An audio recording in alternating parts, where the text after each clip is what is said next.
नमस्कार साथियों।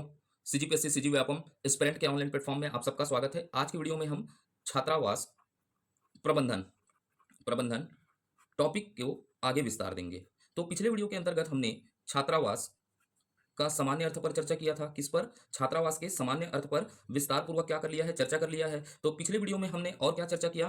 परिभाषा पर चर्चा किया। किस पर चर्चा किया था? परिभाषा। कुछ महत्वपूर्ण परिभाषाओं को जाना। किसके आधार पर जाना था? छात्रावास छात्रावास ऑब्लिक आश्रम आश्रम संचालन संचालन नियम 2010 और 11 के आधार पर कुछ महत्वपूर्ण परिभाषाओं पर क्या किया? चर्चा किया। तो परिभाषाओं के अंतर्गत हमने किन किन परिभाषाओं पर चर्चा किया? पहला परिभाषा जाना हमने छात्रावास का। किसका परिभाषा पर चर्चा किया? छात्रावास। छात्रावास के बाद हमने किस परिभाषा पर चर्चा किया? छात्र के परिभाषा पर। फिर हमने चर्चा किया अधीक्षक।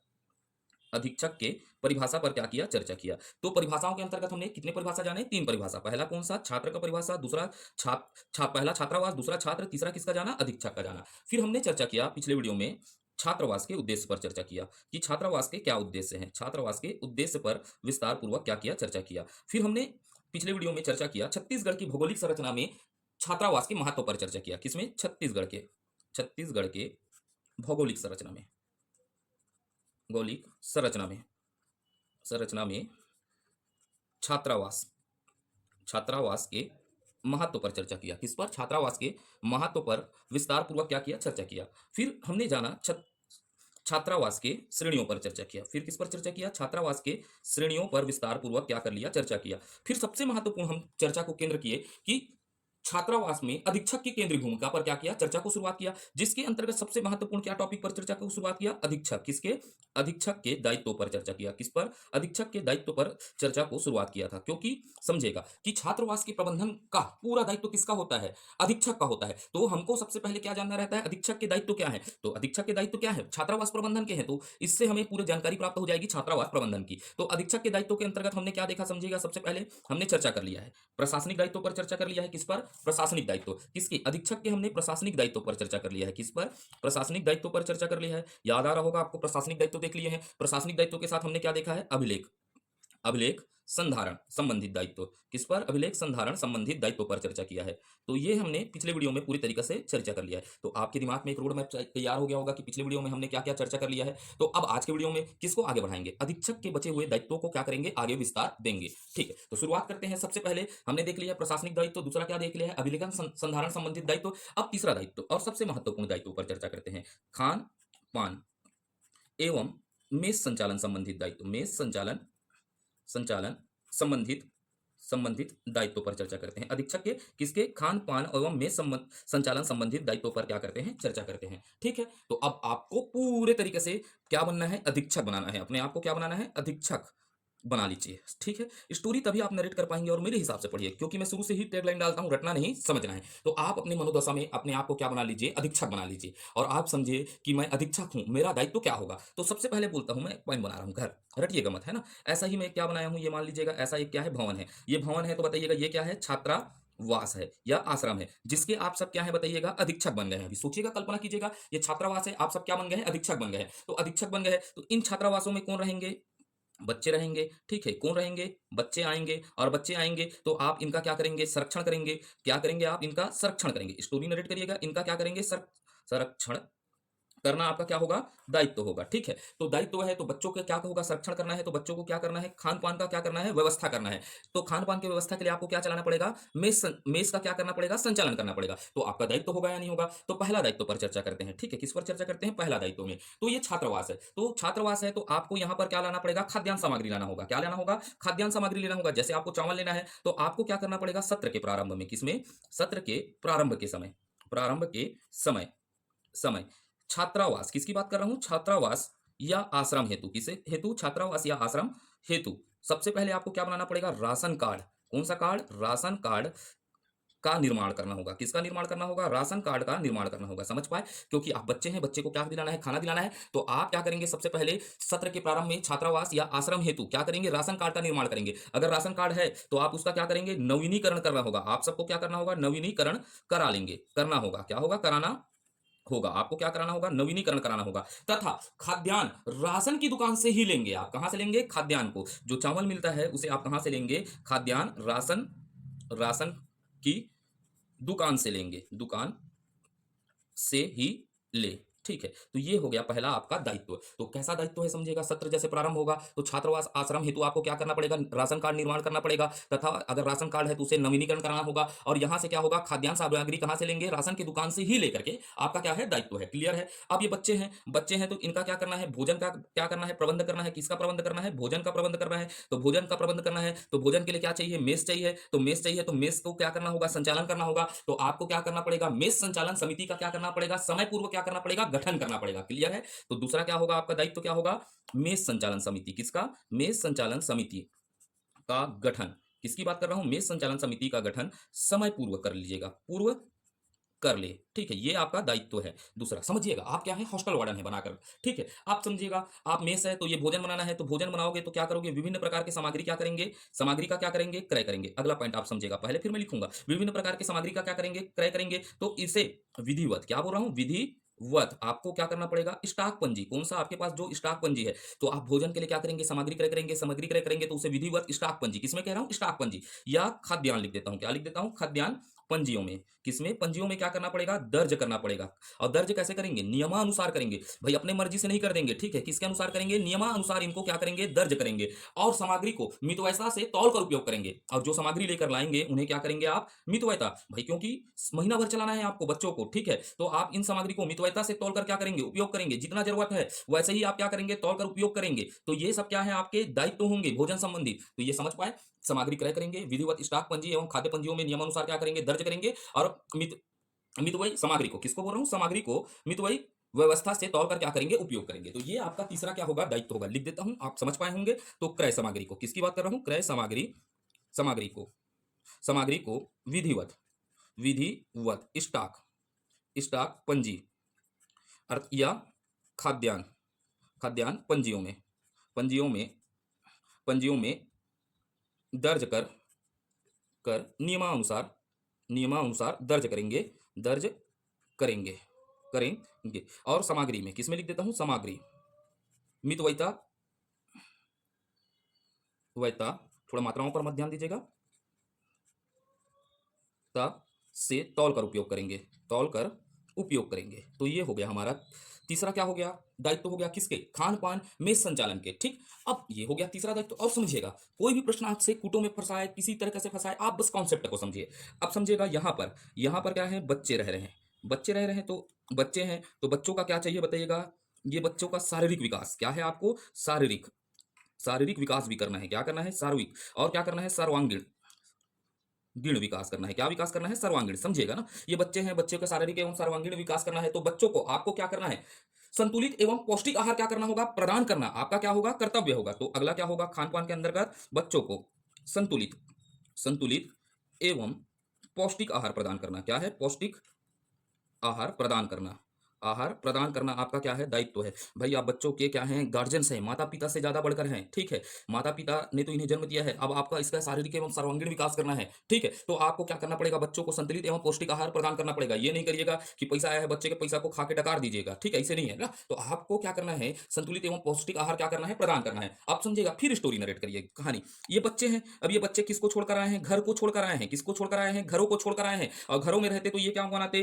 पर्व और त्योहार भी आता। तो घरों में रहते तो ये क्या मनाते, पर्व और त्योहार मनाते। और पर्व और त्योहार मनाते तो विशेष विशेष प्रकार के क्या मिलते, व्यंजन मिलते। तो बेचारे हॉस्टल में रह रहे हैं तो छुछुआए नहीं करके। तो आपको इनके मन में ऐसा नहीं आना चाहिए कि हम छात्रावास में हैं तो हमारे को पर्वों में क्या नहीं मिल पा रहा है, विशेष व्यंजन नहीं मिल पा रहा है। तो आप इनके क्या है, माता पिता है, तो इन्हें त्योहारों और पर्वों में या विशेष अवसर पर क्या करेंगे, विशेष भोजन का व्यवस्था कराएंगे। तो ये अगला आपका दायित्व है, पर्व त्योहारों में, त्योहारों तथा विशेष अवसरों पर। किस पर, विशेष अवसरों में, अवसरों में। यही तो प्रबंधन है भाई, समझेगा। प्रबंधन क्या है, विशेष अवसरों पर विशेष भोजन की व्यवस्था करेंगे, भोजन की व्यवस्था, व्यवस्था करेंगे, करें। ठीक है, तो ये हो गया। ठीक है, अब यहां पर एक महत्वपूर्ण बात कही गई है। ठीक है, आप समझिएगा, महा में जो भी क्रय विक्रय की जानकारी है उसे नियमित रूप से विद्यार्थियों की बैठक में रखे। और यह प्रत्येक वस्तु को क्या होनी चाहिए, जानकारी होनी चाहिए। ये भी आपका कर्तव्य है। समझिएगा, महा का क्रय विक्रय, क्योंकि बच्चों का पैसा है। ठीक है, क्रय, महा का क्रय, महा का क्रय आय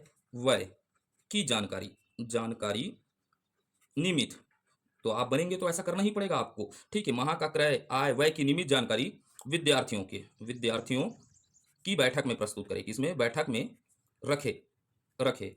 और यह जानकारी जानकारी प्रत्येक बच्चों को हो। किसको? प्रत्येक बच्चों को हो। ठीक है, यह जानकारी क्या हो? प्रत्येक बच्चों को हो। तो ये हो गया हमारा खान पान एवं मेष संचालन संबंधित दायित्व। तो आपसे अब कोई भी तरीके से प्रश्न घुमा फिरा के पूछेगा तो आप बना पाएंगे, क्योंकि हमने इसकी कहानियों को समझा, सार को समझा। तो ये होता है पहला खान पान एवं किसके? मेष संचालन संबंधित दायित्व। तीसरा दायित्व अब देखते हैं भवन बिजली प्रबंधन संबंधित दायित्व, क्योंकि हम क्या पढ़ रहे हैं? छात्रावास प्रबंधन पढ़ रहे हैं। तो इसका दायित्व किसका होगा? छात्रावास अधीक्षक का होगा। तो इसी तरह प्रश्न बनेंगे। तो यहां पर आपको क्या समझना है? भवन, पानी, बिजली बिजली प्रबंधन संबंधित दायित्व किसका? अधीक्षक का। ठीक है, दायित्व अब समझिएगा। भवन पानी बिजली प्रबंधन संबंधित दायित्व किसका होगा? प्रबंधक का होगा। ठीक, तो आप समझिएगा ये क्या है? आपका छात्रावास है। तो इस छात्रावास के अंतर्गत समझिएगा, कोई भी छात्रावास में जाएंगे तो यहाँ पर भवन पानी बिजली प्रबंधन संबंधित सभी दायित्व क्या होंगे? छात्रावास अधीक्षक के होंगे। तो यहाँ पर क्या होना है? बच्चों हैं, तो ये बच्चे रहेंगे। ठीक है, तो बच्चों को सबसे पहले आपको क्या बताना होगा? समझिएगा कि पानी बिजली अमूल्य है, इसका संरक्षण करना बच्चों को सिखाना होगा। आपको क्या देना होगा? संरक्षण करने की शिक्षा आपको क्या देना होगा? बच्चों को देना होगा। तो इसके अंतर्गत आपको सबसे पहले क्या करना होगा? पानी बिजली बिजली अमूल्य है। क्या है? अमूल्य है।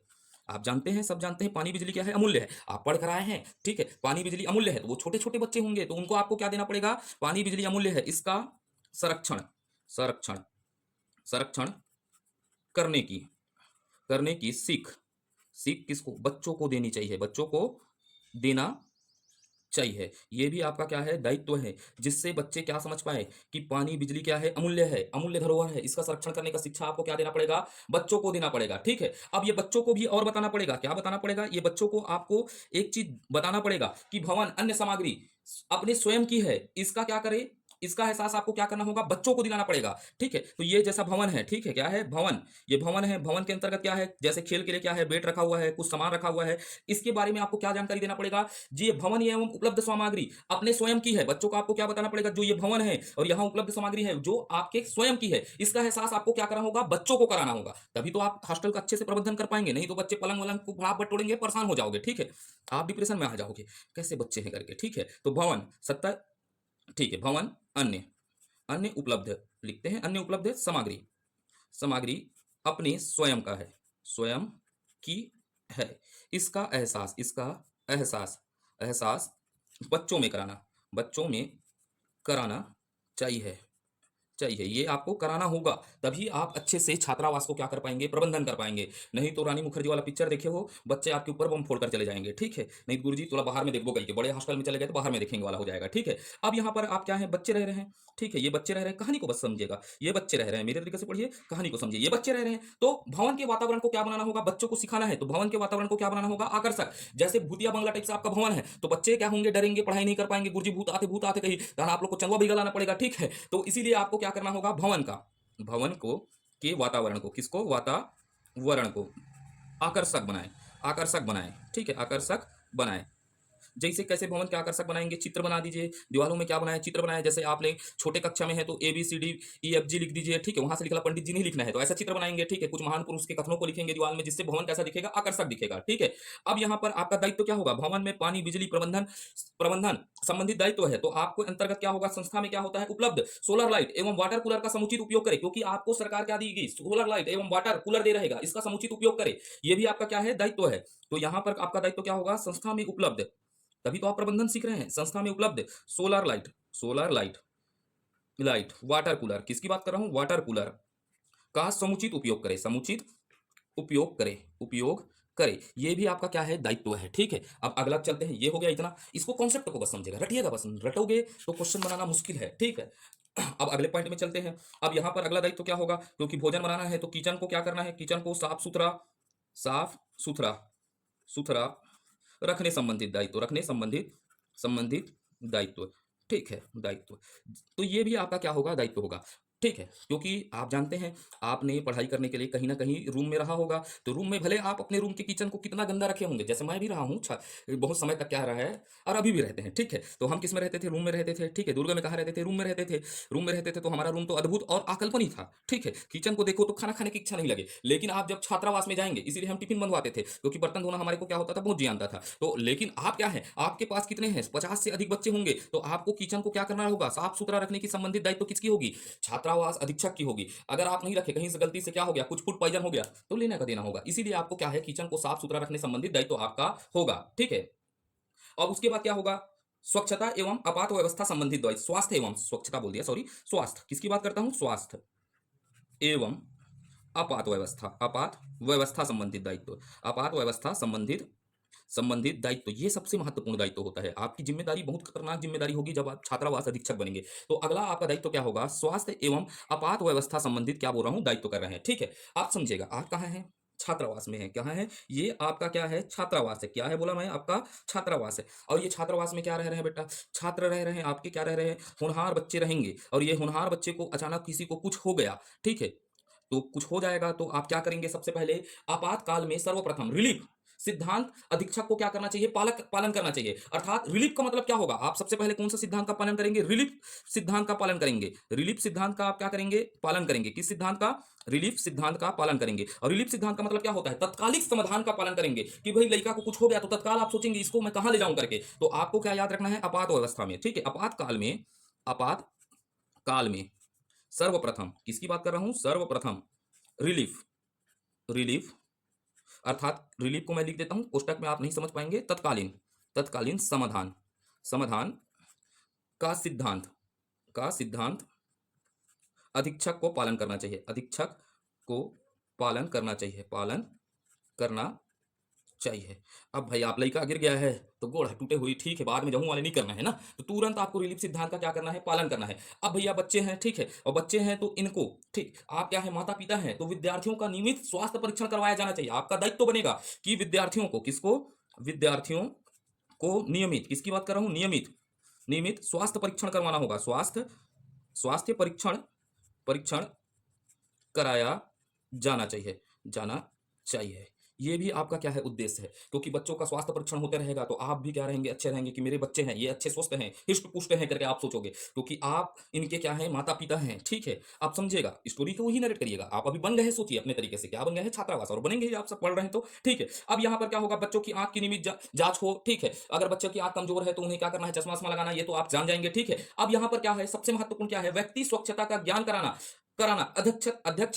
अधीक्षक का क्या है, परम कर्तव्य है, ठीक है। कैसे है, ये लड़का है, ठीक है, तो ये लड़का को आपको क्या कराना है, व्यक्तिगत स्वच्छता का क्या कराना है, इसको ज्ञान करवाना है। जैसे ये लड़का है तो ये नाक बुहारा है, तो ठीक है, उसको आपको बताना पड़ेगा, रेमटा हंस के नहीं बोलना है, ठीक है। आप बच्चे रुमाल रखिए करके, क्या रखिए, रुमाल रखिए, और अच्छे से उसे पूछिए करके बताना है, ठीक है। जैसे बच्चे हैं, शौच जा रहे हैं, शौच के बाद गराक से खाना खाने चले जाते हैं, तो उन्हें बताना है कि आप शौच करके आएंगे तो साबुन से क्या करिए, हाथ धोइए, ठीक है। समझ पाए, यही तो उदाहरण है, आसानी से समझेगा, ठीक है। व्यक्ति, जैसे गांव वाम रहते हैं भैया दबा रहे थे भोजन में, ठीक है, व्यक्तिगत स्वच्छता का ज्ञान कराना अधीक्षक का, इसको छत्तीसगढ़ी में पढ़ाते हैं तो एक नंबर रहती है, अधीक्षक का परम कर्तव्य है, ठीक है, कर्तव्य है। तो लड़का को आपको तो बताना पड़ेगा, भाई तुम्हारा नाक बुहार है तो आप रुमाल में पूछिए, ठीक है। आप क्या है, शौच के बाद आ रहे हो तो क्या करिए करके उसको हाथ धोइए, ठीक है। तो ये सब आपका कर्तव्य है, ठीक है। और समझिएगा, गंभीर एवं भारी बीमारी से पीड़ित बच्चों को उचित स्तर पर चिकित्सा हेतु भेजना की व्यवस्था करना भी आपका क्या है, दायित्व है। और लिख लेते हैं काटो, गंभीर एवं भारी बीमारी, किसकी बात कर रहा हूं, भारी बीमारी। और करहा टाइप से बीमार पड़ गया है तो ठीक है, गंभीर एवं भारी बीमारी से पीड़ित,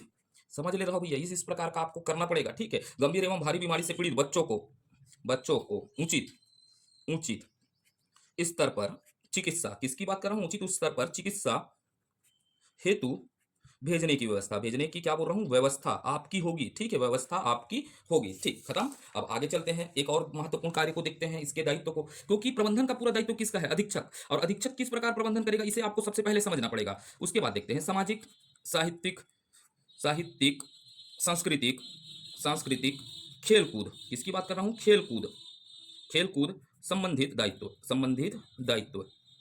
दायित्व, ठीक। अब भाई आपको क्या करना होगा, बच्चों के सर्वांगीण विकास करना है, तो क्या करना है, बच्चों का आपको क्या करना है, सर्वांगीण विकास के लिए आपको साहित्यिक, सांस्कृतिक एवं खेलकूद संबंधित गतिविधियों का संचालन अवश्य रूप से कराना होगा। इसको आप लिख लीजिएगा, किसके, सर्वांगीण विकास के लिए, ठीक है। मैं आपको यहाँ पर कीवर्ड लिख देता हूं, बच्चों के सर्वांगीण विकास के लिए सामाजिक, साहित्यिक, सांस्कृतिक, खेलकूद अनिवार्य रूप से क्या होगा, संचालन करवाना होगा, क्या होगा, संचालन करवाना होगा, ठीक है। ये हो गया पहला पॉइंट। मैं क्या बोल रहा हूं, सर्वांगीण विकास के लिए साहित्यिक, सांस्कृतिक एवं खेलकूद गतिविधियों का संचालन अवश्य किया जाए, ठीक है, ये आपका दायित्व होगा। फिर दूसरा समझिएगा, खेलकूद गतिविधियों का नियमित संचालन हो ताकि अवकाश के समय का क्या हो, सदुपयोग हो, ठीक है। तो यहां पर मैं लिख देता हूं, नहीं तो आप बोलोगे गुरुजी नहीं लिख रहा है, खेलकूद गतिविधियों का विधियों का के नियमित नियमित संचालन हो ताकि ताकि अवकाश, भैया इनको अवकाश के समय भी क्या कर सके, समय का उपयोग कर सके, अवकाश के समय का सदुपयोग हो सके, सदुपयोग हो सके, क्या हो सके, सदुपयोग हो सके। तो भाई बच्चों के खेलकूद गतिविधियों का नियमित हो ताकि अवकाश के समय का क्या हो सके, सदुपयोग हो सके। लेकिन यहां पर आपको सबसे बेहतरीन चीज क्या बताना है, जीवन विद्या। क्या बताना है, जीवन विद्या एवं नैतिक शिक्षा, जीवन विद्या एवं नैतिक शिक्षा की नियमित कक्षा लगाएं, नियमित कक्षा लगानी चाहिए, लगानी चाहिए। ठीक है, ये सबसे महत्वपूर्ण आपका दायित्व है कि उन्हें जीवन विद्या एवं नैतिक शिक्षा की निमित्त आपको क्या लगानी है, कक्षा लगानी है। जैसे आप कोचिंग में पढ़ते होंगे, कोचिंग में पढ़ते होंगे तो आपको टीचर क्या होंगे, जो भी टीचर है बहुत सारे नैतिक ज्ञान देते हैं, बहुत सारे क्या बताते हैं, बड़े बड़े भाषण बताते हैं। यही आपको आप सुने हैं तो आप भी इनको करिए, भले वो टीचर जीवन में कैसा भी होगा। ठीक है, टीचर ने कभी पालन नहीं किया होगा, इतने घंटा पढ़ना है, 10 घंटा पढ़ना है, 12 घंटा पढ़ना है, ऐसा आपको बताएगा, भले वो कभी नहीं पढ़ा होगा, लेकिन वो क्या देगा, आपको ज्ञान देगा। तो वैसे ही आपको क्या करना है, जीवन विद्या एवं नैतिक शिक्षा को नियमित रूप से कक्षा लगाना है आपको। ठीक है, और छात्रावास में फिर आप समझेगा, छात्रावास में उपलब्ध पुस्तकालय का अधिक से अधिक उपयोग कराए। ठीक है, ये भी होगा, समझिएगा। सामाजिक एवं साहित्यिक सांस्कृतिक खेलकूद संबंधित दायित्व में आपका क्या दायित्व हो सकता है अगला, छात्रावास में, किसमें बोल रहा हूँ, छात्रावास में उपलब्ध, किसकी बात कर रहा हूँ, उपलब्ध पुस्तकों का लिख देता हूँ ना, फिर नहीं तो आप बोलते हैं ये पेन भी नहीं चल रहा है, मेरे को फिर से इंक भरना पड़ेगा, फिर वीडियो रोकूंगा, फिर एडिट करना पड़ता है, बहुत परेशानी है। उपलब्ध पुस्तकालय का, किसका, पुस्तकालय लय का अधिक से अधिक उपयोग कराएं, अधिक से अधिक उपयोग कराएं। ठीक, ये हो गया। अगला दायित्व तो आपका उपस्थित पुस्तकालयों का अधिक से अधिक उपयोग कराएं, ये हो गया। ठीक है, उसके बाद आपको समझेगा यहां पर स्वतः स्फूर्त, एक और दायित्व देख लेते हैं, स्वतः स्फूर्त, स्फूर्त नैतिक दायित्व, किसकी बात कर रहा हूं, स्वतः स्फूर्त नैतिक दायित्व की बात कर रहा हूं। ठीक है, तो स्वतः स्फूर्त नैतिक दायित्व का मतलब क्या होगा, आपका स्वयं का नैतिक दायित्व कैसा होना चाहिए, स्वतः स्फूर्त नैतिक दायित्व, अधीक्षक विद्यार्थियों के लिए रोल मॉडल हो और ऐसा आचरण प्रस्तुत करे। आप क्या है, आप समझिएगा, जब अधीक्षक है, ठीक है, इसको अच्छे से समझाता हूं, अधीक्षक, अधीक्षक विद्यार्थियों के लिए, किसके लिए, विद्यार्थियों के लिए रोल मॉडल, किसकी बात कर रहा हूं, रोल मॉडल हो और ऐसा आचरण प्रस्तुत करे, ऐसा आचरण प्रस्तुत करे। ठीक है, तो आपका सबसे महत्वपूर्ण क्या है, अधीक्षक किसके लिए, विद्यार्थियों के लिए क्या होना चाहिए, रोल मॉडल होना चाहिए। क्या होना चाहिए, रोल मॉडल होना चाहिए। भाई जैसे आप क्या हो, सुबह उठे, बच्चों को उठाएं, योगा करवाएं, ये सब क्या है, आप रोल मॉडल बनेंगे, ना कि आप क्या हुए, ऐसा एक अधीक्षक बन गए, समझेगा, मुंह में रजनीगंधा कदमों में दुनिया करके, हमारे गुरुजी गुटखा खाते थे, हम मुंह में खाबो वाले, ऐसा नहीं होना चाहिए। ठीक है, और आप जाकर वहां, ठीक है, दो घुट जिंदगी के कर रहे हैं, ठीक है, मुझे भी दो घुट, मुझे भी पिला दे शराबी, देख फिर होता है क्या, ऐसा नहीं करना है। आपको एक आदर्श का प्रतीक बनना है बच्चों के लिए। जैसे आप भले जो कर्म कर रहे हैं, लेकिन आपको हॉस्टल के अंदर नहीं करना है, आपको क्या बनना है, रोल मॉडल बनना है उनके लिए, तो आपको देखकर वो क्या करे, आचरण कर पाए। ये सबसे महत्वपूर्ण दायित्व होता है अधीक्षक का। और एक दायित्व क्या होता है, छात्र छात्राओं की सुरक्षा पर विशेष ध्यान देना, छात्र छात्राओं की सुरक्षा पर क्या देना, विशेष ध्यान देना। ये अधीक्षक के दायित्व खत्म हो गए। ठीक है, अब देखते हैं अगला टॉपिक पर चलते हैं, किस पर चलते हैं, अगला टॉपिक पर। अब अगला टॉपिक में देखते हैं पालक समिति, किस पर, तो छात्रावास में पालक समिति एवं क्या होता है, निगरानी समिति होगा। क्या होगा, निगरानी समिति की भूमिका देखेंगे, निगरानी समिति की भूमिका पर चर्चा करेंगे, किस पर, निगरानी समितियों की भूमिका पर चर्चा करेंगे। ठीक है, क्यों छात्रावास प्रबंधन में पालक समिति एवं निगरानी समिति की भूमिका क्या होती है देखेंगे। किसी भी छात्रावास आश्रम में पालक समिति एवं निगरानी समिति वास्तव में छात्रावास प्रबंधन एवं छात्र छात्राओं के विचारों के आदान प्रदान की क्या होती है, कड़ी होती है। समझ पाए मैं क्या बोल रहा हूं, इसको लिख देता हूं, फिर आपको अच्छे समझाता हूं। किसी भी छात्रावास में, किसी भी छात्रावास में, वास या आश्रम की बात कर रहा हूं, किसी भी छात्रावास आश्रम में पालक, किसकी बात कर रहा हूं, पालक समिति, समिति पेन दिख रहा है या नहीं दिख रहा है, किसी भी छात्रावास में पालक समिति एवं निगरानी समिति, किसकी बात कर रहा हूं, निगरानी समिति, समिति वास्तव में छात्रावास प्रबंधन, किसकी बात कर रहा हूं, छात्रावास प्रबंधन, ये आपका टॉपिक है। ठीक है, छात्रावास प्रबंधन और छात्र और छात्र छात्राओं के विचारों, छात्र छात्राओं के विचारों, मात्राओं पर मत ध्यान दीजिएगा और राइटिंग पर मत दीजिएगा, विचारों की आदान प्रदान की कड़ी है, की कड़ी होती है, कड़ी होती है। अब क्यों समझेगा कि किसी भी छात्रावास में आश्रम में पालक समिति एवं निगरानी समिति वास्तव में छात्रावास प्रबंधन एवं छात्र छात्राओं के विचार की क्या होती है कड़ी। बीच में वीडियो रोकना पड़ा, पेन का स्याही खत्म हो गया था। अब चर्चा को आगे बढ़ाते हैं, ठीक है। तो चर्चा में हम चर्चा करते हैं पालक समिति पर चर्चा करते हैं। किस पर? पालक समिति का गठन पर चर्चा करते हैं, गठन पर चर्चा करते हैं। तो यहाँ समिति गठन होगा तो इसका बैठक क्या होगा? माह में 2 बैठक होगा, ऐसा प्रावधान किया गया है। तो माह में कितना बैठक होगा? 2 बैठक होगा पालक समिति का। अब यहाँ की संरचना को देखते हैं तो किसी भी समिति का क्या होगा? अध्यक्ष होगा या नहीं होगा? अध्यक्ष के साथ क्या होगा? सचिव होगा। सचिव के साथ यहाँ पर क्या होंगे? सदस्य होंगे। क्या होंगे? सदस्य होंगे। तो अब समझते हैं अध्यक्ष कौन होगा। तो यहाँ का अध्यक्ष पालक समिति का कौन बनेगा? निकटतम, किसकी बात कर रहा हूं? निकटतम शाला ऑब्लिक महाविद्यालय, किसकी बात किया? निकटतम शाला ऑब्लिक महाविद्यालय के प्राचार्य होंगे। निकटतम शाला एवं महाविद्यालय के क्या होंगे? प्राचार्य होंगे। ठीक। अब सचिव कौन होगा? यहाँ का पालक समिति का छात्रावास या आश्रम का क्या होगा? अधीक्षक। तो आप क्या बनेंगे बताइएगा? अधीक्षक बनेंगे तो सचिव बन जाएंगे। किसके? पालक समिति के गठन होगा तो आप क्या बनेंगे? सचिव के दायित्व में रहेंगे। सदस्य कहां से आएंगे बताइएगा? छात्रावासों में। किसमें? छात्रावास में निवासरत छात्र छात्राओं के पिता पालक इसके क्या होंगे? सदस्य होंगे। और एक और सदस्य होंगे छात्रावासी, क्या बोल रहा हूं? छात्रावासी छात्र प्रतिनिधि, छात्रावासी छात्र प्रतिनिधि। जो छात्रावास का छात्र प्रतिनिधि भी रहेगा वो पालक समिति का क्या होगा? सदस्य होगा। तो ये हो गया हमारे पालक समिति के संबंध में पूरी जानकारियां। क्या हो गई? पूरी जानकारी। अब चर्चा करते हैं निगरानी समिति पर। किस पर चर्चा करते हैं? निगरानी समिति पर। किस पर चर्चा करते हैं? निगरानी समिति पर चर्चा करते हैं। तो ये निगरानी समिति का गठन क्यों किया गया है कि छात्रावास में संचालित छात्रावासों में जो क्या हो रहा है? छात्रावासों में जो योजनाएं आती है ये इन योजनाओं का क्रियान्वयन अच्छे से हो रहा है या नहीं हो रहा है? छात्र लाभान्वित हो रहे हैं या नहीं हो रहे हैं? इनका निरीक्षण करने के लिए निगरानी समिति का क्या किया जाता है? गठन किया जाता है। तो निगरानी समिति को हम पहला क्या हो सकता है? आ समिति के अंतर्गत क्या होगा? निगरानी समिति के अंतर्गत आ श्रेणी का। तो कौन सा होगा? पहला स्थानीय समिति। कौन सा? स्थानीय समिति होगा। एक कौन सा समिति होता है निगरानी समिति के अंतर्गत? स्थानीय समिति होता है। उसके बाद होता है जनपद स्तरीय समिति होता है। उसके बाद जिला स्तरीय समिति होता है। तो आ समिति को हम देखते हैं स्थानीय समिति। स्थानीय समिति है तो कोई भी समिति है तो इसका क्या होगा? बैठक होगा। तो इस समिति का क्या बोलता हूं? समिति का बैठक। किसकी बात करूंगा? समिति के बैठक प्रति माह आयोजित किया जाएगा। जो ये समिति बनेगा उसका बैठक कैसा होगा? प्रति माह आयोजित किया जाएगा। तो पहला पॉइंट आपको क्लियर है कि जो भी समिति बनेगा उसका बैठक कैसा होगा? प्रति माह आयोजित किया जाएगा। अब चलते हैं यहां पर समिति है तो अध्यक्ष पर चर्चा करते हैं। तो यहां अध्यक्ष को हम 2 प्रकार से चर्चा करेंगे। कैसे चर्चा करेंगे? 2 प्रकार के। कुछ छात्रावास ग्रामीण क्षेत्र में होते हैं तो पंचायत के नियंत्रण में आते हैं और कुछ छात्रावास किसके नियंत्रण में आएंगे? समझिएगा कि जिला, जनपद, नगर पंचायत। तो यहां पर अध्यक्ष क्या होगी? भूमिका बदल जाती है। तो सबसे पहले हम देखते हैं अध्यक्ष। पहला अध्यक्ष की चर्चा करते हैं किसमें? ग्रामीण परिवेश में। तो यहां पर मैं लिख रहा हूं अध्यक्ष, अगले पन्ने में लिख रहा हूं अध्यक्ष। अध्यक्ष कैसा होगा? तो यहां पर अध्यक्ष कौन होगा? ग्रामीण क्षेत्र में ग्राम पंचायत। किसकी बात कर रहा हूं? ग्राम पंचायत। अगला पॉइंट लिखूंगा तो और क्लियर हो जाएगा। ग्राम पंचायत किसकी बात कर रहा हूं? ग्राम पंचायत का सरपंच। किसकी बात कर रहा हूं? सरपंच। ग्राम पंचायत का सरपंच क्या करेगा? ग्रामीण क्षेत्र में जो होगा, जो ग्राम पंचायत के अंतर्गत आएगा छात्रावास, उसकी अध्यक्षता करेगा। तो लेकिन ग्राम पंचायत के सरपंच में भी बताया क्या गया है कि वो सरपंच किसका होना चाहिए? अनुसूचित। किसकी बात करता है ये सरपंच? कैसा होगा? अनुसूचित जाति का। तो ये ग्रामीण क्षेत्र में अर्थात ग्राम पंचायत के अंतर्गत जो छात्रावास आएंगे वहां पर सरपंच क्या करेगा? अध्यक्ष करेगा। लेकिन इस सरपंच के लिए कैटेगरी क्या होनी चाहिए? उसके वो क्या होना चाहिए? सरपंच अनुसूचित जाति या अनुसूचित जनजाति का होना चाहिए। किसका? अनुसूचित जनजाति का हो। किसका? अनुसूचित जनजाति का हो।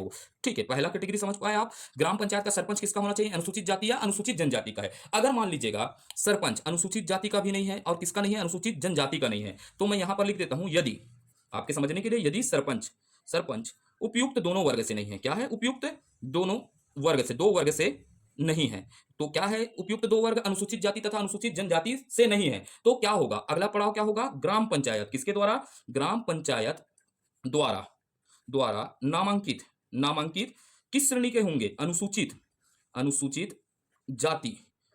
जाति या जनजाति वर्ग का सदस्य बनाया जाएगा। सदस्य को क्या बनाया जाएगा? अध्यक्ष बनाया जाएगा। ठीक, क्लियर हो गया। सदस्य को क्या बनाया जाएगा? अध्यक्ष। तो पहला क्या हो गया? हमने ग्राम पंचायत में देखा, ग्राम पंचायत का सरपंच अनुसूचित जाति या जनजाति का होगा, तो वो क्या बनेगा? इस क्षेत्र में अनुसूचित जाति या अनुसूचित जनजाति का होगा तो समिति का क्या बनेगा? स्थानीय समिति का अध्यक्ष बनेगा। यदि दोनों उपयुक्त वर्ग से नहीं है तो ग्राम पंचायत द्वारा नामित अनुसूचित जाति या जनजाति का सदस्य क्या बनेगा? अध्यक्ष बनेगा। ये हो गया पहला। ठीक है, तो ये ग्रामीण क्षेत्र में हो गया। ठीक, अब आगे बढ़ते हैं। यहां पर अध्यक्ष, ठीक है, अगर ये छात्रावास किस में होगा? जिला, ठीक है, जिला, जनपद, कहां की बात कर रहा हूं? जिला, जनपद, नगर पंचायत। किसकी बात कर रहा हूं? जिला, जनपद, नगर पंचायत, नगर पालिका। अब आपको क्लियर हो रहा होगा। ठीक है, नगर पालिका मुख्यालय पर, किस पर? मुख्यालय पर स्थित किसकी बात कर रहा हूं?